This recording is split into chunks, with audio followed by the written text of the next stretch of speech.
prestar homenagem. Obrigado. Seu cuidado. É contigo, não é com ele.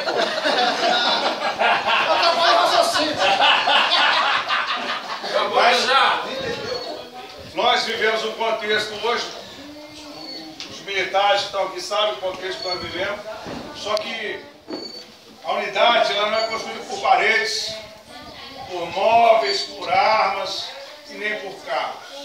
Ela é construída por pessoas. A gente fica alegre quando um comentário fala assim, não, esse quartel, olha o pessoal que tem nesse quartel. É unido, é honesto, é valoroso, é aquele que não se acovarda a situação nenhuma, que enfrenta, está sempre disposto a ajudar, está sempre disposto a comprar uma guerra. E aí um exemplo disso, né, que não se acovarda em momento nenhum, e aí um exemplo disso são essas duas criaturas aqui, que Deus colocou em nossas vidas, que pudesse estar conosco nessa batalha. Viegas e Eudevan. Você é o primeiro, Viegas? O segundo sargento Viegas e subtenente Eudevan. Você vê como é que a vida dá voltas, né? Eu quero fazer a reflexão, vocês lembrarem lá, você foi formado no Gama ou no Cefado, Taguatinga? É Ipemon. Cavalariano.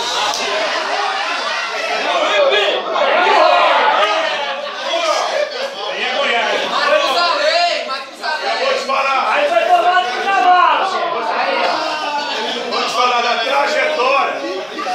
Eu não quero ser breve, porque eu não quero perder esse momento. A trajetória de lá até chegar um momento desse.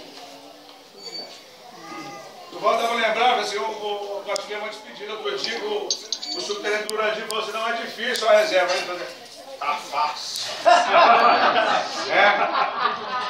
fácil. Desprendimento daquela rotina. O Viegas já fez aí a barra, tá? Mas não conseguiu.